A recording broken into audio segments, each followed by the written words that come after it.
বাংলাদেশে মানবাধিকার লঙ্ঘনে জড়িত কর্মকর্তা ও নিরাপত্তা বাহিনী সদস্যদের শনাক্ত ও শাস্তি দিতে ব্যবস্থা নেয়নি সরকার। যুক্তরাষ্ট্রের মানবাধিকার প্রতিবেদন।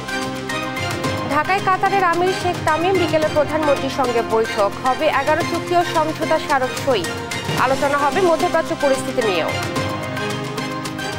6 খাতে জার্মানি, ইতালি, গ্রিস ও রোমানিয়ায় খুলছে বাংলাদেশের শ্রমবাজার। কর্মী পাঠানোর রোডম্যাপ চূড়ান্ত, বাস্তবায়ন শুরু জুন থেকে। রাজধানীতেই ড্যান্ডি আসক্ত প্রায় ৭৫,০০০ পথ শিশু। ৬৮.৬%ই গাম জাতীয় মাদক গ্রহণ করে, ভবিষ্যৎ প্রজন্মের জন্য অশনি সংকেত। এবং সাবেক আইজিপি বেনজিরের বিপুল সম্পদ, ঘুম ভাঙল দুদকের। অবৈধ সম্পদের অনুসন্ধান শুরু, হাইকোর্টেও রিট। দেখছিলেন সংবাদ শিরোনাম, সঙ্গে আছি আমি ইশরাত জাহান মনি। এবারে বিস্তারিত। বাংলাদেশে মানবাধিকার পরিস্থিতির উল্লেখযোগ্য উন্নতি হয়নি। বাংলাদেশ নিয়ে যুক্তরাষ্ট্রের বার্ষিক মানবাধিকার রিপোর্টে এমনটাই দাবি করা হয়েছে। সোমবার বার্ষিক ওই প্রতিবেদন প্রকাশ করা হয়। এতে বলা হয়, বাংলাদেশে বিচার বহির্ভূত হত্যা, গুম, নির্যাতন, বিচার বিভাগের স্বাধীনতায় হস্তক্ষেপ, মত প্রকাশ ও সংবাদ মাধ্যমের স্বাধীনতায় বাধা, শান্তিপূর্ণ সভা সমাবেশে হস্তক্ষেপ, রাজনৈতিক কর্মসূচিতে অযৌক্তিক বিধিনিষেধ, সুষ্ঠু ও অবাধ নির্বাচনের মাধ্যমে জনগণের সরকার পরিবর্তনের সুযোগ না থাকার মতো মানবাধিকার লঙ্ঘন ঘটেছে।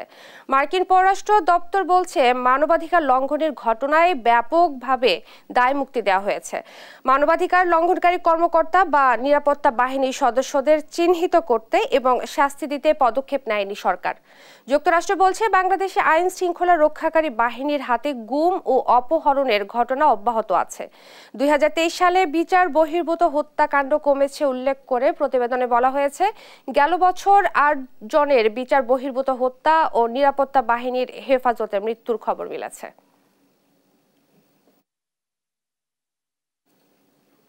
দুই দিনের সফরে বিকেলে ঢাকা পৌঁছেছেন কাতারের আমির Sheikh Tamim bin Hamad Al Thani. Hazrat Shahjalal আন্তর্জাতিক বিমানবন্দরে তাকে স্বাগত জানান রাষ্ট্রপতি মোহাম্মদ শাহাবুদ্দিন। কাতারের আমির সহ উচ্চ পর্যায়ের প্রতিনিধি দলের এ সফরে 11 চুক্তি ও সমঝোতা স্মারক সই হওয়ার কথা রয়েছে। আজিজুর রহমান কিরণের রিপোর্টে বিস্তারিত। কাতারের আমির Sheikh Tamim bin Hamad Al থানির আগমন উপলক্ষে হযরত শাহজালাল আন্তর্জাতিক বিমানবন্দরে নেওয়া হয় বিশেষ প্রস্তুতি। মন্ত্রী পরিষদ সদস্য থেকে বিভিন্ন বাহিনীর তৎপরতা ছিল আগে থেকেই। কাতার এয়ারের বিশেষ ফ্লাইটে সোমবার বিকেল 5টায় ঢাকা পৌঁছালে আমির Sheikh Tamim bin Hamad Al থানিকে স্বাগত জানান রাষ্ট্রপতি মোহাম্মদ শাহাবুদ্দিন। বিমানবন্দরে আমিরকে দেয়া হয় গার্ড অব অনার।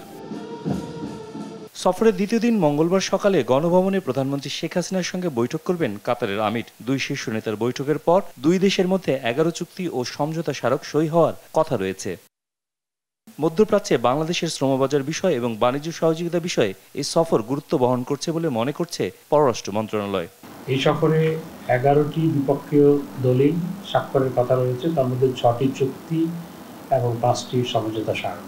আমাদের যে দুই দেশের মধ্যে বহু মাত্রিক যে সম্পর্ক, সেটি আরও বিস্তৃত হবে।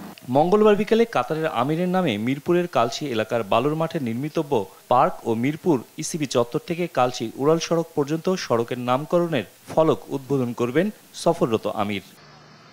আজিজুর রহমান কিরণ, দেশ টিভি, ঢাকা। 6 খাতে ইউরোপের 4 দেশে বাংলাদেশি দক্ষ শ্রমিকদের জন্য খুলছে নতুন দুয়ার। জার্মানি, ইতালি, গ্রিস ও রোমানিয়ায় বাংলাদেশের দক্ষ কর্মী পাঠানোর রোডম্যাপের কাজ এরই মধ্যে গুছিয়ে এনেছে পররাষ্ট্র মন্ত্রণালয়, যার বাস্তবায়ন শুরু হবে জুন থেকে। অভিবাসন বিশেষজ্ঞরা নতুন বাজার সম্প্রসারণকে ইতিবাচক বলেছেন। কর্মীদেরকে ভাষা ও প্রশিক্ষণের উপর জোর দেওয়ার পরামর্শও তাদের। ইউরোপের নতুন শ্রমবাজার নিয়ে আজিজুর রহমান কিরণের 2 পর্বের ধারাবাহিকের আজ থাকছে প্রথম পর্ব। 2022 সালের এপ্রিলে ট্যালেন্ট পার্টনারশিপ প্রোগ্রাম ঘোষণা করে ইউরোপীয় ইউনিয়ন, যেখানে বলা হয় 27 দেশের এ জোট দক্ষ কর্মী নেবে 7 দেশ থেকে। তালিকায় আছে বাংলাদেশও। এ প্রকল্পের কেন্দ্রীয় ব্যবস্থার অধীনে তৈরি করা ডাটাবেজের তথ্যের উপর ভিত্তি করে কর্মী নিতে 7 দেশকে চাহিদাপত্র দেবে ইউ সদর দপ্তর। এ কর্মসূচির আওতায় যারা কাজে যাবেন মেয়াদ শেষে দেশে ফেরার বাধ্যবাধকতার বিধান থাকবে। তথ্য প্রযুক্তি, কেয়ার গিভিং, নির্মাণ শিল্প, ট্যুরিজম, হসপিটালিটি, কৃষি ও কৃষিপণ্য প্রক্রিয়াজাত, জাহাজ শিল্প ও তৈরি পোশাক খাতের কর্মীরা পাবেন অগ্রাধিকার। বাংলাদেশ কিভাবে এই সম্ভাবনা কাজে লাগাতে পারে তা নিয়ে কাজ শুরু করেছে পররাষ্ট্র মন্ত্রণালয়। সম্প্রতি আন্তঃমন্ত্রণালয় বৈঠকে তৈরি করা হয়েছে রোডম্যাপও। $3 মিলিয়ন অর্থ সহায়তায় ট্যালেন্ট হাট প্রকল্পের আওতায় আগ্রহীদের দেওয়া হবে ভাষা ও সংস্কৃতির প্রাথমিক ধারণা, জানান পররাষ্ট্র সচিব মাসুদ বিন মোমেন। জুনের মধ্যে আমরা এই রোডম্যাপটা আমরা ফাইনালাইজ করব এবং ইমপ্লিমেন্টেশনে যাব। অন্যান্য যে ইউরোপিয়ান দেশগুলো আছে তারাও কিন্তু আগ্রহী হবে। জার্মানি, ইতালি, গ্রিস ও রোমানিয়াতে দক্ষ কর্মী পাঠানোর এই সুযোগ কাজে লাগানোর পরামর্শ অভিবাসন খাত সংশ্লিষ্ট এবং বিশেষজ্ঞদের। কেবলমাত্র একটা বা দুটো আন্তঃ মন্ত্রণালয়ের বৈঠক করে এই রোডম্যাপ কিন্তু করা যাবে না, এবং সম্পৃক্ত রাখতে হবে সংশ্লিষ্ট অন্যান্য মন্ত্রণালয় এবং যে অন্যান্য এজেন্সিজ যেগুলো এই যারা এডুকেশন দেখেন, দক্ষতা সম্পর্কে শিক্ষিত যারা রয়েছেন, বিএমইটি, বিভিন্ন প্রতিষ্ঠান রয়েছেন যারা এর সঙ্গে সম্পৃক্ত। কিছু রিসোর্স তারা কমিট করেছেন যারা ট্রেনিংয়ের জন্য তারা দেবেন, এবং এটাই খুব গুরুত্বপূর্ণ যে আমার এখান থেকে তুমি যদি শ্রমিক চাও তাহলে সেখানে তোমরা ইনভেস্ট করো, আমরা দুয়ে মিলে ঠিক করি তোমাদের কি চাহিদা, আমাদের কি চাহিদা। আমাদের যে পরিমাণ অ্যাসেট আছে মানব সম্পদের, আমরা যদি প্রপার ওয়ার্কার্স তৈরি করতে পারি, আপনার ডেস্টিনেশন কান্ট্রি খোঁজার দরকার নেই, they will look for us. এই জন্য আমি বলছি যে আমার মিশনের কাজ হলো সেটাকে প্রেজেন্ট করা, যে this is the people we have, so তোমার কি লাগবে। বইসেলের মতো সরকারি সংগঠন নাকি বেসরকারি ব্যবস্থাপনায় কর্মী পাঠানো হবে তা নিয়ে সব মহলের পরামর্শ অনুযায়ী কার্যকর প্রক্রিয়া বেছে নেওয়ার আহ্বানও তাদের। আজিজুর রহমান কিরণ, দেশ টিভি, ঢাকা। দেশজুড়ে চলমান হিট অ্যালার্ট আরও 3 দিন বাড়ানো হয়েছে। আবহাওয়া অধিদপ্তর বলছে এ সময় তাপমাত্রা আর না বাড়লেও 42 ডিগ্রির আশেপাশেই থাকবে। সোমবার সর্বোচ্চ তাপমাত্রা ছিল চুয়াডাঙ্গা ও যশোরে। জলবায়ু বিশেষজ্ঞরা বলছেন বৈশ্বিক উষ্ণতার কারণে দীর্ঘমেয়াদী ঝুঁকির মধ্যে পড়তে হচ্ছে বাংলাদেশকে। সংকট মোকাবেলায় স্বল্প ও দীর্ঘমেয়াদী পরিকল্পনা নেয়ার পরামর্শ তাদের। বিস্তারিত জুবাইর রাজিনের ডেস্ক রিপোর্টে। কোনোভাবেই কমছে না গরমের তীব্রতা। প্রচণ্ড তাপে বিপর্যস্ত জনজীবন। কেউ বিশ্রাম নিচ্ছেন গাছের ছায়ায়, কেউ তৃষ্ণা মেটাতে ভিড় করছেন রাস্তার পাশের শরবতের দোকানে। গরমের তীব্রতায় শরীরে পানি ঢেলে ঠান্ডা করার চেষ্টায়ও কেউ কেউ। গেল কয়েকদিন ধরেই তীব্র তাপদাহে পুড়ছে খুলনা বিভাগ। যশোর ও চুয়াডাঙ্গায় সোমবার তাপমাত্রা রেকর্ড করা হয় 40.6 ডিগ্রি সেলসিয়াস। ভ্যানের ভাড়া, পাখি ভ্যানের ভাড়া নেই বললেই চলে, আবার যা আছে গরমে একটু কাজই হচ্ছে না। আরে গরমে চললে কষ্ট হলেও আমাকে কিছু করার নেই, বেড়াতেই হবে। ব্যবসা করতে গেলে আমরা পেট চালাতে গেলি, এটা আমাদের করা লাগবে। একই চিত্র রাজধানী ঢাকায়ও। প্রচণ্ড তাপে নাকাল খেটে খাওয়া মানুষ, উপার্জন কমেছে কয়েক গুণ। বেশিক্ষণ চালাইতে পারি না, 2-3 ঘন্টা চালাইলে শরীর কাল পরে আর যান চলে না। পুরো 12 ঘন্টাই চালাতে পারতাম, আর অন্তত লেগে মনে করেন যে 6 ঘন্টা চালাতে কষ্ট হয়ে যায়। এই জামে মনে করেন বয়ে থাকতে মনে করেন যে অস্থির করে ফেলায় বেশি। মনে করেন 10টায় বাইরেছি, এখন বন্ধ করে এলাম 3 ঘন্টা 2 ঘন্টা এরকম, অনেক তাপ প্রয়োজন। আগে 8 ঘন্টা চালাইতাম, এখন 3-4 ঘন্টা চালাই। সারা দেশে চলমান হিট অ্যালার্ট আরো 3 দিন বৃদ্ধি করেছে আবহাওয়া অধিদপ্তর। গত বছর যদিও আমরা একটা দীর্ঘ সময় হিটওয়েভ ছিল, তবে ওই ধরনের সমস্যা হয়নি। তবে এবছরে আবার কিছুটা পরিবর্তিত হয়েছে, যেমন গত বছরের মতো আপনার দিনের তাপমাত্রা কিছুটা কম আছে, কিন্তু এবছরে যেটা হচ্ছে রাতের তাপমাত্রা বেশি। এর মেইন কারণ হচ্ছে বাতাসে পর্যাপ্ত জলীয় বাষ্প রয়েছে, এবং জলীয় বাষ্প থাকার কারণে মানুষের ভিতরে যে অস্বস্তি বোধ এটা অনেকটা বেড়ে গেছে। অপরিকল্পিত নগরায়ন, গণহারে গাছ নিধন সহ বৈশ্বিক জলবায়ু পরিবর্তনের কারণে দীর্ঘমেয়াদী ঝুঁকিতে পড়েছে দেশ। এ অবস্থায় দ্রুত পদক্ষেপ না নিলে আগামীতে সংকট আরও বাড়তে পারে বলে মনে করছেন বিশেষজ্ঞরা। এখন সাময়িকভাবে স্বাস্থ্য বিশেষজ্ঞদের সাথে কথা বলে কিভাবে জনস্বাস্থ্যের আপাতত ক্ষতি কম করে এই সিজনটাকে আমরা অতিক্রম করতে পারি, এবং সেইটিকে কভার করার জন্য কি পরিমাণ গাছ, জলাধার এবং অন্যান্য কুলিং ফ্যাক্টর আমাদেরকে ইন্ট্রোডিউস করতে হবে, এই পরিকল্পনা করে আমাদের কাজ করতে হবে। এই চরম ভাবাপন্ন পরিবেশের জন্য যে স্বাস্থ্যের সমস্যা হবে তাকে মোকাবেলার জন্য তো দীর্ঘমেয়াদী পরিকল্পনাও গ্রহণ করতে হবে। অব্যাহত তাপ বৃদ্ধির কারণে ক্ষতিকর ভাইরাস ও ব্যাকটেরিয়া সক্রিয় হতে পারে বলেও আশঙ্কা বিশেষজ্ঞদের। জুবাইর রাজিন, দেশ টিভি, ঢাকা। দলের হাই কমান্ডের নির্দেশ অমান্য করেই নির্বাচনে থেকে গেলেন আওয়ামী লীগের মন্ত্রী এমপিদের আত্মীয় স্বজনরা। এতে উপজেলা নির্বাচনের প্রথম ধাপে মন্ত্রী এমপির স্বজনদের প্রভাব থাকবে অনেকটা স্পষ্ট। দলের সিদ্ধান্ত অমান্য করা দুঃখজনক উল্লেখ করে কেন্দ্রীয় নেতারা বলছেন 30 এপ্রিলের কার্যনির্বাহী কমিটির বৈঠকে আসতে পারে শাস্তির সিদ্ধান্ত। তৌফিক মাহমুদ, মুন্না রিপোর্ট। 4 ধাপের উপজেলা নির্বাচনের প্রথম ধাপের নির্বাচন হবে আগামী 8 মে। 150 উপজেলার এই নির্বাচনে মনোনয়ন প্রত্যাহারের শেষ দিন ছিল সোমবার। অন্যান্যবার দলীয় প্রতীক দিলেও অংশগ্রহণমূলক নির্বাচনের জন্য দলীয় প্রতীক দিচ্ছে না ক্ষমতাসীন আওয়ামী লীগ। দলীয় প্রতীকবিহীন হয় শুরু থেকে প্রভাব বিস্তার শুরু করেছেন মন্ত্রী এমপি সহ আওয়ামী লীগের অনেক কেন্দ্রীয় নেতার আত্মীয় স্বজনেরা। মনোনয়ন জমা থেকে শুরু করে নির্বাচনী প্রচারণায় একের পর এক বিতর্কিত কর্মকাণ্ডে ক্ষুব্ধ হন দলীয় হাইকমান্ড। নির্দেশ দেন মন্ত্রী এমপিদের আত্মীয় স্বজনদের নির্বাচন থেকে সরে দাঁড়াতে। কিন্তু বাস্তব চিত্র ভিন্ন। দলীয় নির্দেশনা অমান্য করেই নির্বাচনে প্রতিদ্বন্দ্বিতা করছেন প্রায় সবাই। এরই মধ্যে নোয়াখালী 6 আসনে এমপি মোহাম্মদ আলীর পুত্র আশিক আলী অমি বিনা প্রতিদ্বন্দ্বিতায় চেয়ারম্যান হয়েছেন। দলের হাইকমান্ডের নির্দেশ অমান্যকে দুঃখজনক বলছেন কেন্দ্রীয় নেতারা। জানান ওয়ার্কিং কমিটির সভায় আসছে কঠোর সিদ্ধান্ত। যদি না মানে আমি শুধু এইটুকু বলবো যে এটা দুঃখজনক। আজকে যদি প্রত্যাহার না করে তাহলে আমি শুধু এইটুকু বলবো যে এইটা দুঃখজনক। এটা মাননীয় সংসদ সদস্য, মন্ত্রী, ইভেন কি আমি SM কামাল আওয়ামী লীগের সাংগঠনিক সম্পাদক, আমার কাছ থেকেও এটা প্রত্যাশা হওয়া উচিত না। মাননীয় নেত্রী এই দেশের জন্য যা করেন, দলের জন্য যা করেন, একমাত্র শেখ হাসিনা দলকে নিয়ে ভাবেন, দেশকে নিয়ে ভাবেন। 30 তারিখে সেন্ট্রাল কমিটির মিটিং আছে। সেই মিটিংয়ে আমাদের প্রিয় নেত্রী বঙ্গবন্ধু তারা জননেত্রী শেখ হাসিনার সভাপতিত্বে কার্যনির্বাহী কমিটির মিটিং হবে। সেই মিটিং আলোচনা করে যে সিদ্ধান্ত হবে সেইটাই আমরা বাস্তবায়ন করার চেষ্টা করব। অমান্যকারী তালিকা তৈরি করে দলীয় প্রতিনিধিদের কাছে জমা দিবেন দায়িত্বপ্রাপ্ত সাংগঠনিক সম্পাদকেরা। তৌফিক মাহমুদ, মুন্না, দেশ টিভি, ঢাকা। এদিকে উপজেলা নির্বাচনে অংশ না নেয় দলীয় সিদ্ধান্তের পরও ভোটে লড়তে মাঠে আছেন বিএনপি ও সহযোগী সংগঠনের অন্তত অর্ধশত নেতা। দলীয় সিদ্ধান্তের বাইরে গেলে তার বিরুদ্ধে ব্যবস্থা নেয়ার হুঁশিয়ারি দিয়েছেন কেন্দ্রীয় নেতাদের। তবে পদধারী কেউ নির্বাচনে অংশ নিচ্ছেন না বলে দাবি বিএনপি চেয়ারপারসনের উপদেষ্টা জয়নুল আবেদিন ফারুকের। সাইফুল রিপনের রিপোর্টে বিস্তারিত। 8 মে থেকে শুরু হতে যাওয়া প্রথম ধাপের উপজেলা নির্বাচনে বিএনপির সাবেক ও বর্তমান পদে থাকা প্রায় অর্ধশত স্থানীয় নেতা মনোনয়নপত্র সংগ্রহ করেন। দলীয় সিদ্ধান্তে অনেকে তাদের মনোনয়নপত্র প্রত্যাহারও করেছেন। তবে মনোনয়নপত্র সংগ্রহ করা স্থানীয় নেতাদের 30 জনের বেশি এখনো নির্বাচনে অংশ নিতে নিজেদের সিদ্ধান্তে অনড়। এ বিষয়ে ক্যামেরার সামনে কথা বলতে রাজি হননি নির্বাচনে আগ্রহী নেতাদের কেউ। বিএনপির কেন্দ্রীয় নেতারা বলছেন, কেউ হাইকমান্ডের সিদ্ধান্তের বাইরে গেলে তার বিরুদ্ধে গঠনতন্ত্র অনুযায়ী নেওয়া হবে ব্যবস্থা।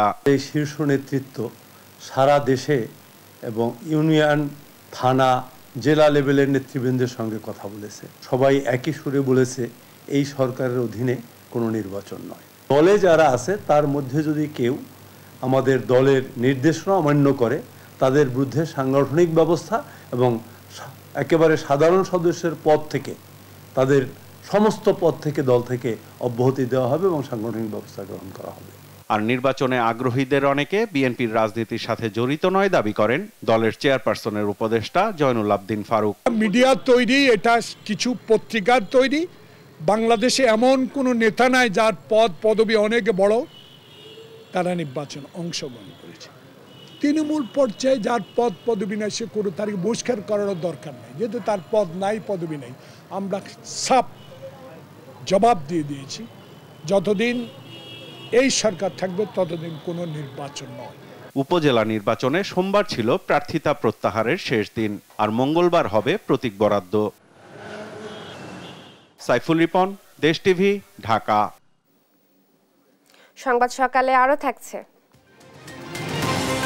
রাজস্ব কমেছে এনবিআরের 10 পণ্য থেকে বছরে 1677 কোটি টাকা কম শুল্ক মিলেছে। অর্থনৈতিক নানা সংকটকে দুষছেন বিশ্লেষকরা।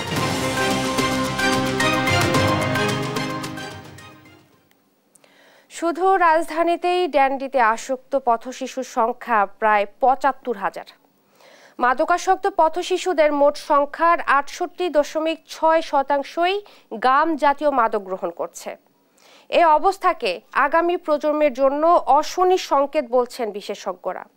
আইন থাকলেও বাস্তবায়ন নেই জানিয়ে তারা বলেন প্রতিরোধে দিতে হবে বিশেষ গুরুত্ব। রিশাদ অর্ণবের বিশেষ রিপোর্ট।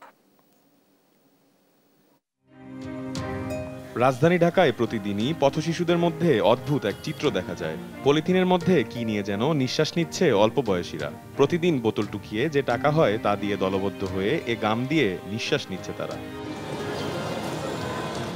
3 বছর ধরে ট্রেনিং এ যাচ্ছি কমলাপুরে, বহুত বছর, 8-9 বছরের উপরে। আমার দেখতে পারেন আমার আপন আম্মু আর কি থাইকেও নাই আমার আপন আম্মু। সাভারের নিজ বাড়ি থেকে পালিয়ে ঈদে ঢাকা আসে নিশাত নামের এক শিশু। পালিয়ে আসার কারণ হিসেবে বলছে সৎ মায়ের খারাপ ব্যবহার। নিশাতের মতন প্রতিদিন অনেক শিশুই ঘর ছেড়ে রাস্তায় আসে। তাদের অনেকে জড়িয়ে পড়ে নানা ধরনের মাদক ও অপরাধে। বিবিএস এর দেয়া হিসেব ভয়াবহ ও উদ্বেগের। কিছু কালকে আর আজকে না খাইছি, আর এই কদিন রুটি কলা খাইছি। ইউনিসেফের এক তথ্য বলছে বাংলাদেশে পথশিশুর সংখ্যা বর্তমানে প্রায় 34 লক্ষ। মাদকদ্রব্য নিয়ন্ত্রণ অধিদপ্তরের এক পরিসংখ্যান বলছে এদের মধ্যে 58% পথশিশুই বর্তমানে মাদকাগ্রস্ত। যাদেরকে ঘিরে গড়ে উঠবে দেশের ভবিষ্যৎ, তাদের নিয়ে কতটা ভাবছে কর্তৃপক্ষ। রাজধানীতে রাতেও দেখা যায় প্রায় একই চিত্র। আঠা জাতীয় এ নেশার নাম ড্যান্ডি। ক্ষুধা নিবারণের জন্যই মাদক গ্রহণ এমন দাবি করে শিশুদের অনেকে। কি করুম, আপন মারা যাওয়ার পর আর ঘরে শান্তি থাকে না। আমরা তো রাস্তার টোকাই, আর এই আঙ্গ পাশে দাঁড়ানোর মতো তো কেউ নাই। অপরাধ বিশেষজ্ঞরা বলছেন পথশিশুদের দিয়ে তুলনামূলক খুব সহজে মাদক বহন করানো সম্ভব। এজন্য তাদের মধ্যে মাদকাসক্তির প্রবণতাও বেশি। আমাদের এই পথশিশুদের যে পুনর্বাসন বলুন, তাদেরকে যোগ্য নাগরিক হিসাবে সমাজে প্রতিষ্ঠিত করার ক্ষেত্রে আমাদের সরকারি এবং বেসরকারি পর্যায়ে যে ধরনের উদ্যোগ অথবা কর্মসূচিগুলো রয়েছে, এগুলো একেবারেই নামকা ওয়াস্তে কর্মসূচি। জনস্বাস্থ্য বিশেষজ্ঞরা জানান মাদকাসক্তির কারণে শিশুদের মানসিক ও মনোদৈহিক বিকাশ ব্যাহত হয়, যা ভবিষ্যৎ প্রজন্মের জন্য অশনি সংকেত। এইসব শিশুর অধিকাংশই কিন্তু শীর্ণ থাকে, খর্বকায় থাকে এবং যে ওজন তাদের থাকা উচিত বয়সের উপরে সেটি থাকে না, খাওয়ার রুচিও কম থাকে। আইন থাকলেও বাস্তবায়নে কর্তৃপক্ষের উদাসীনতা স্পষ্ট বলে জানান এ আইনজীবী। মাদকদ্রব্য নিয়ন্ত্রণ অধিদপ্তরের যে আইন আছে, আইনটা কাগজ কলমে না করে প্রচারণা এবং বিভিন্ন যে সংগঠন রয়েছে এগুলা প্রচারণা প্রতিরোধটা বেশি করলে আর এটা কম হবে। শাস্তির চেয়ে প্রতিরোধের বিষয়কেও গুরুত্ব দেন বিশেষজ্ঞরা। তুই ভালো না রে, তুই ভালো না, আশা দিয়া কেন রে তুই করলি চলো না। রিশাদ অর্ণব, দেশ টিভি, ঢাকা। পুলিশের সাবেক আইজি বেনজির আহমেদ ও তার পরিবারের সদস্যদের বিরুদ্ধে অবৈধ সম্পদ অর্জনের অভিযোগ তদন্ত করবে দুদক। এ বিষয়ে তদন্ত কমিটি গঠন করা হয়েছে। দুদক কার্যালয়ে সংবাদ সম্মেলনে এ কথা জানান সংস্থার সচিব। এর আগে বিভিন্ন গণমাধ্যমে বেনজির আহমেদের বিপুল সম্পদের বৈধতা নিয়ে প্রশ্ন তুলে সংবাদ প্রকাশ করা হয়। এদিকে সাবেক এই আইজিপি সম্পদের উৎস জানতে কেন দুদককে নির্দেশ দেয়া হবে না তা জানতে চেয়ে হাইকোর্টে রিট করেন এক আইনজীবী। হাসান মাহমুদের রিপোর্ট। পুলিশের সাবেক আইজিপি বেনজির আহমেদের বিপুল সম্পদের ফিরিস্তি প্রকাশিত হয় একাধিক গণমাধ্যমে। এর মধ্যে গোপালগঞ্জের শাহপুর ইউনিয়নের বৈরাগীটোলায় 400 বিঘা জমিতে গড়ে তোলা বিলাসবহুল সাভানা ইকো রিসোর্ট, গুলশান ও মগবাজারের একাধিক ফ্ল্যাট, পূর্বাচলে বিলাসবহুল ডুপ্লেক্স বাড়ির কথা উঠে আসে গণমাধ্যমে। এর বাইরে বেনজির আহমেদের স্ত্রী জিশান মির্জা, বড় মেয়ে ফারহিন রিস্তা, ছোট মেয়ে তাহসিন রাইসার নামে একাধিক বিলাসবহুল ফ্ল্যাট ও বিভিন্ন কোম্পানিতে একাধিক শেয়ার থাকার খবর প্রকাশ হলে সারা দেশে তৈরি হয় চাঞ্চল্য। সবশেষ রোববার বেনজিরের সম্পদের বিষয়ে জানতে দুদকে আবেদনের কথা জানান ব্যারিস্টার সাইদুল হক সুমন। এরপর সোমবার তার সম্পদের উৎস সম্পর্কে অনুসন্ধান করতে হাইকোর্টে রিট করেন তিনি। সাবেক আইজিপি বেনজিরের এই অবৈধ সম্পদের খবর গণমাধ্যমে প্রকাশ হলেও দীর্ঘদিন নীরব ছিল দুর্নীতি দমন কমিশন দুদক। সবশেষ যেন ঘুম ভাঙল সংস্থাটির। সোমবার এক সংবাদ সম্মেলনে বেনজির আহমেদের বিপুল সম্পদের উৎস অনুসন্ধানে কমিটি গঠন করা হয়েছে বলে জানান দুদক সচিব। সাবেক আইজিপি জনাব বেনজির আহমেদের বিরুদ্ধে অবৈধ সম্পদ অর্জনের একটি প্রতিবেদন জাতীয় দৈনিক পত্রিকায় প্রকাশিত হয়। 1 এপ্রিল ও 2 এপ্রিল 2024 তারিখে আরও কিছু ইলেকট্রনিক মিডিয়ায় একই প্রকৃতির অভিযোগ প্রকাশিত হয়। সাবেক আইজিপি জনাব বেনজির আহমেদের বিরুদ্ধে অবৈধ সম্পদ অর্জনের অভিযোগ অনুসন্ধানের জন্য অনুমোদন দেওয়া হয়। সংশ্লিষ্ট আইন ও বিধি মোতাবেক নির্ধারিত সময়সীমার মধ্যে অনুসন্ধান সমাপ্ত করে আইনানুগ ব্যবস্থা গ্রহণ করা হবে। তবে সংবাদ প্রকাশের পর দীর্ঘ সময় দুদকের নিরাপত্তার বিষয়ে সচিব বলেন, গত 18 এপ্রিল বেনজির আহমেদের সম্পদের অনুসন্ধানের সিদ্ধান্ত হয়।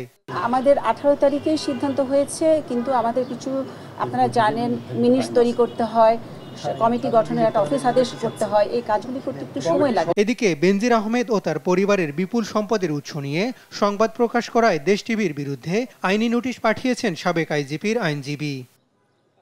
হাসান মাহমুদ, দেশ টিভি, ঢাকা।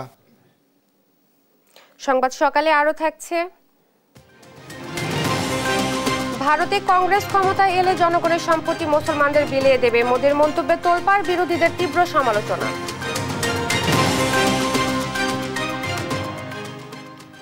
অর্থনৈতিক মন্দার কারণে কমেছে আমদানি, ফলে রাজস্ব কমেছে এনবিআরের। দেশে ব্যবহৃত বহুল ব্যবহারযোগ্য চাল, পেট্রোলিয়াম অয়েল, বিভিন্ন ধরনের স্টিল সহ 10টি পণ্য থেকে এক বছরে 1677 কোটি টাকা কম শুল্ক পেয়েছে এনবিআর, যার কারণ হিসেবে অর্থনৈতিক নানা সংকটকেই দুষছেন বিশ্লেষকরা। নূপুর মাহমুদের রিপোর্টে বিস্তারিত। বৈশ্বিক ও অভ্যন্তরীণ নানা কারণে গেল কয়েক বছর ধরে সংকটে দেশের অর্থনীতি, বাগে আনা যাচ্ছে না আমদানি রপ্তানি বাণিজ্য, উচ্চ মূল্যস্ফীতি সহ নানা খাত, যার মোটা দাগে প্রভাব দেশের রাজস্ব খাতে। বৈশ্বিক অর্থনৈতিক মন্দা ও এলসি জটিলতায় পণ্যের আমদানিতে পড়েছে বড় ভাটা, যার প্রভাব পড়েছে রাজস্ব আহরণেও। 10 পণ্যের মধ্যে চাল আমদানি আগের বছরের তুলনায় চলতি অর্থ বছরে 8 মাসে কমেছে 11,71,816 মেট্রিক টন, আর রাজস্ব আহরণ কমেছে 348 কোটি টাকা। একই চিত্র petroleum oil, steel pipe, steel sheet, railway coach, steel structure, iron steel, steel bridge section, naphtha ও অ্যালুমিনিয়াম কেবলেও। এই সংস্কার পালনের দায়িত্ব রাষ্ট্রের, এনবিআর এর একার না। যে রাষ্ট্র আইএমএফ এর কাছ থেকে কঠিন শর্তগুলো দিয়ে মানবে বলে যে রাষ্ট্র, যে সিস্টেম এই আইএমএফ এর লোনটা নিয়েছে, দায়িত্বটা তাদের। 2022-23 অর্থ বছরের জুলাই থেকে ফেব্রুয়ারি পর্যন্ত 8 মাসে 10 পণ্যের মোট আমদানি হয় 24,33,092 টন। এক বছরের ব্যবধানে বহুল ব্যবহৃত এই 10 পণ্যের আমদানি কমেছে অন্তত 16 লাখ টন, যেখানে আগের বছরের তুলনায় 1,677 কোটি টাকা কম শুল্ক পেয়েছে এনবিআর। ইয়ার টু ইয়ার কম্পেয়ার করি গত বছরের একই সময়ের এই কয় মাসে এবং এবছরের এই কমাসে একই সময়ে যা রেভিনিউ আর্ন হচ্ছে সেটা কিন্তু মোটামুটি একটা অ্যাট এ স্পেসে আছে। এটা কমে যাচ্ছে কথাটা ঠিক হবে না। ট্যাক্স জিডিপি রেশিও অন্তত স্থির থাকার কথা। এটা আমরা তো দেখেছি, মানে যে রেটে জিডিপি বাড়ছে সেই রেটে যদি রেভিনিউ কালেকশন বাড়ে রেশিও পরিবর্তন হবে না। এটা আমরা আবার নেমে যাওয়ার দেখেছি, যে মানে যেই রেটে জিডিপি বাড়ছে সেই রেটে রেভিনিউ গ্রোথ হচ্ছে না। রাজস্ব ঘাটতি মোকাবেলায় সরকারকে দীর্ঘমেয়াদে পরিকল্পনা নেওয়ার পরামর্শ দিচ্ছেন বিশেষজ্ঞরা। এই যে সমস্ত জায়গা থেকে শুল্ক আসছে, বা বিশেষ করে আমদানি শুল্ক এবং অন্যান্য যে পরোক্ষ করগুলো আছে, তো সেইখানকার উপরে যে নির্ভরশীলতা সেটা কমিয়ে আমরা কিন্তু এই যে ডিরেক্ট ট্যাক্স যেটা আছে, তো সেটা যদি বাড়াতে পারি তাহলে সেক্ষেত্রে সরকারের আসলে রাজস্ব হয় সামনের দিকে আরও বাড়বে। সুতরাং আমাদের একটা ট্রান্সফরমেশন দরকার। প্রয়োজন এবং সক্ষমতা দুটোর ভিতরে একটা সমন্বয় করতে হবে। যে কাজ আমি করতে পারবো, যে ঋণ নিয়ে আমি শোধ করতে পারবো বা শোধ করার সুযোগ আমার আছে বা থাকবে, সেই কাজ হাতে নেওয়া উচিত। এছাড়া ঢালাওভাবে কর ছাড় দেওয়ার প্রবণতা থেকে বের হওয়ার পরামর্শ বিশ্লেষকদের। নূপুর মাহমুদ, দেশ টিভি, ঢাকা। শর্ত না মানা সহ নানা কারণে গেল বছরের জুলাই সিলেটের 3টি টোল প্লাজার ব্যবস্থাপনার দায়িত্ব থেকে বাদ পড়ে Asian traffic and technology, ATT. এরপর যানবাহন থেকে অর্থ আদায়ের দায়িত্ব নেয় সড়ক ও জনপথ অধিদপ্তর। কিন্তু আদায় করা অর্থের যথাযথ হিসেব না রাখা সহ বিস্তর অভিযোগের অন্ত নেই টোল প্লাজাগুলোতে। সিলেটের 3 টোল প্লাজা ঘুরে সহকর্মী আমিনুল ইসলামের রিপোর্টে থাকছে বিস্তারিত। সিলেট ঢাকা মহাসড়কের শাহপরান, শেরপুর ও ফেন্সুগঞ্জ টোল প্লাজায় প্রতিদিন এভাবে আদায় করা হচ্ছে লাখ লাখ টাকা। কিন্তু টাকা রেখে হাতে ধরিয়ে দেয়া এসব রসিদে নেই গাড়ির ধরন অনুযায়ী আদায়কৃত অর্থের কোনো নির্দিষ্ট চিহ্ন বা হিসাব। আদায়কারী স্বাক্ষর এখানে মানে দস্তখত তাদের দস্তখত দেয় নাই। ফেন্সুগঞ্জ আছে, লামাগাজি আছে, এখানে আছে, প্রায় ওরকমই দেয়।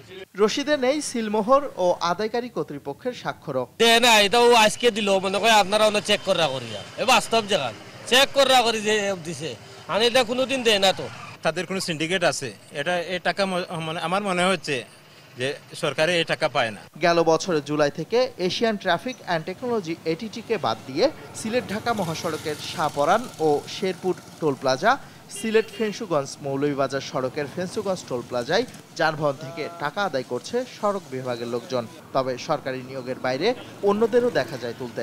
আপনি কি সরকারি চাকরি করেন? জি না। তাহলে মানে কিভাবে আপনার বেতনটা কিভাবে হয়? এটা আমরা জানি না, আমরা নতুন আইছি এখন। আধারকারী স্বাক্ষর বলতে আমাদের কম্পিউটারের পুরো টেকনিক্যাল একটা সমস্যার কারণে আমরা কম্পিউটার স্লিপ দিতাম পারলাম না দিন থেকে, নাইলে আমরা কম্পিউটার স্লিপ দিয়ে দিলাই। হাতে রাতে অনিয়ম ধরে ফেলায় দেশ টেলিভিশনের ক্যামেরা দেখে দরজা বন্ধ করে দেন শাহপরান টোল প্লাজা ম্যানেজার। অনেকক্ষণ অপেক্ষার পর দৈনিক আদায় করা অর্থের হিসেব ও নিজেদের পদ পদবি নিয়ে কথার খেই হারিয়ে ফেলেছিলেন এই ব্যক্তি। প্রতিদিন কালেকশন এটা আমাদের আত্মহানা, এটা এক্সচেঞ্জ সারে সেই হিসাব করে নিয়ে যান, ওনার আন্ডারে থাকে। প্রতিদিন রাত আসেন, উনি কার্ড দিয়ে আসে, তিনি হিসাব করে উনি নিয়ে যান। এটা হয়তো আজকে লিখতে পারিনি, ওর জন্য লিখতে পারে না, ইয়ে করছে না। আদায়কারী স্বাক্ষর থাকবে না, আদায়কারী স্বাক্ষর নাই, সিল নাই, এটা আপনি কোথা থেকে কালেক্ট করছেন? আমরাও টুল দিছি, আমাদের তুমি দিছো নি? অনেকেই দিছে, অনেক গাড়ি থেকে এরকম দিচ্ছে। প্রতিদিন সিলেটের এসব টোল প্লাজা দিয়ে ৬,০০০-এর বেশি যানবাহন চলাচল করছে বলে জানান হাইওয়ে পুলিশের এই কর্মকর্তা। বিকাল থেকে মধ্যরাত পর্যন্ত যানজট লেগে থাকে এবং এই যানজট নিরসন করতে হাইওয়ে পুলিশকে হিমশিম খেতে হচ্ছে। প্রতিদিন ৩,০০০, ৬,০০০ গাড়ি চলে ঢাকা সিলেট মহাসড়কে এবং অনেক সময় টুরিস্টের চাপ থাকলে এটা অনেক বেশি বেড়ে যায়, বা ঈদের সময় দেখা যাবে এই চাপটা অনেক বেশি বেড়ে যায়। সেই হিসাবে সরকারি কোষাগারে জমা দেওয়া টাকার অঙ্ক বেশি হওয়ার কথা থাকলেও হিসেবে আছে বড় গড়মিল। অভিযোগ পাওয়ার প্রেক্ষিতে যদি আমরা পাই, তাহলে ওই সময়ে কে ওইখানে ডিউটিতে ছিল তার বিরুদ্ধে তাকে আমরা সরাইনি বা তার বিরুদ্ধে ব্যবস্থা। অর্থ আদায়ে বিস্তর অনিয়মের অভিযোগ উড়িয়ে না দিয়ে দায়িত্বরতদের বিরুদ্ধে ব্যবস্থা নেওয়ার আশ্বাস দেন এই কর্মকর্তা। নিউজ ডেস্ক, দেশ টিভি। কুড়িগ্রামে তীব্র দাবদাহে অতিষ্ঠ হয়ে পড়েছে মানুষ, পশু পাখি ও প্রকৃতি। প্রচণ্ড গরমে জনজীবন ও ফল ফসলের উপর বিরূপ প্রতিক্রিয়া দেখা দিয়েছে। গত প্রায় 2 সপ্তাহ থেকে তাপমাত্রা বাড়ায় একদিকে গরমের নাকাল জনজীবন, অন্যদিকে ভুট্টা, মরিচ, ঢেঁড়স ও বোরো ধান সহ বিভিন্ন ফসলের উপর প্রভাব পড়েছে। এমন পরিস্থিতিতে আবহাওয়া অধিদপ্তর বলছে চলতি মাসেও নেই বৃষ্টির সম্ভাবনা। কুড়িগ্রাম প্রতিনিধি মনোয়ার হোসেন লিটনের ভিডিও চিত্রে বিস্তারিত ডেস্ক রিপোর্টে। বৈশাখ মাসের সপ্তাহ পেরোলেও জেলায় নেই বৃষ্টির দেখা। দাবদাহে জনজীবনে যেমন নেমে এসেছে স্থবিরতা, তেমনি বিভিন্ন ফসল ও সবজি ক্ষেত অতিরিক্ত তাপমাত্রায় নষ্ট হওয়ার উপক্রম। দিতে হচ্ছে অতিরিক্ত সেচ, বাড়ছে পোকামাকড়ের উপদ্রব। প্রখর রৌদ্রে একবার সেচ দেওয়ার সাথে সাথে আবারও খেতে ধুলাময় পরিস্থিতির সৃষ্টি হচ্ছে। সেচের অভাবে ফসলের ক্ষেত ফেটে চৌচির। এ অবস্থায় ফসল নিয়ে হতাশা ও দুশ্চিন্তায় কৃষক। জেলার বিভিন্ন সবজি খেতে গিয়ে দেখা যায় কৃষক অতিরিক্ত দাবদাহ থেকে ফসল রক্ষায় অতিরিক্ত সেচ, কীটনাশক সহ নানাবিধ পন্থা অবলম্বন করছেন, তবে খুব একটা কাজে আসছে না। এতে একদিকে যেমন উৎপাদন খরচ বৃদ্ধি পাচ্ছে, অন্যদিকে ফলন কমে যাওয়ার আশঙ্কা করা হচ্ছে। পানি ঘুমলেও নাই, লাগুও নাই, কামলার মতো বাঁচতেছে না। বৃষ্টির কারণে আমরা সবাই অভাবে পড়িয়েছি। সারের দাম, ইয়ার দাম, এখন পানি দিতে হচ্ছে, সেচের দাম এখন মনে করুন ঘন্টায় দেওয়া অনেক বেড়েছে 180 টাকা করিয়া, তাতে তো আমাদের অনেক ক্ষতি হচ্ছে। পোকা বেশি, তারপর আবার শ্যালো দিয়ে পানি দেওয়া লাগে, ভুট্টার খরচ বেশি, লস হয়ে যাবে। বৃষ্টি না হওয়ার কারণে পোকাটা বেশি হয়েছে। সুখবর নেই আবহাওয়া অধিদপ্তরের কাছেও। চলমান তাপপ্রবাহ আরও কিছুদিন অব্যাহত থাকবে, পাশাপাশি বয়ে যেতে পারে তীব্র তাপপ্রবাহ। যেহেতু উচ্চ তাপমাত্রা বিরাজ করছে, আমরা সেক্ষেত্রে যেসব ক্ষেত্রে পানির রসের ঘাটতি রয়েছে সেসব জায়গায় আমরা সেচ প্রদানের কথা বলছি। আমাদের কৃষি সম্প্রসারণ অধিদপ্তরের মাঠ পর্যায়ে সকল কর্মকর্তা কর্মচারীরা কৃষকদের পাশে থেকে এই বর্তমান যে তাপপ্রবাহ বিরাজমান তার পরিপ্রেক্ষিতে প্রয়োজনীয় পরামর্শ প্রদান করছে। চলতি সপ্তাহে তাপমাত্রা আরও 2 ডিগ্রি বাড়ার আশঙ্কার কথা জানিয়েছেন কুড়িগ্রাম রাজারহাট কৃষি আবহাওয়া অধিদপ্তর। নিউজ ডেস্ক, দেশ টিভি।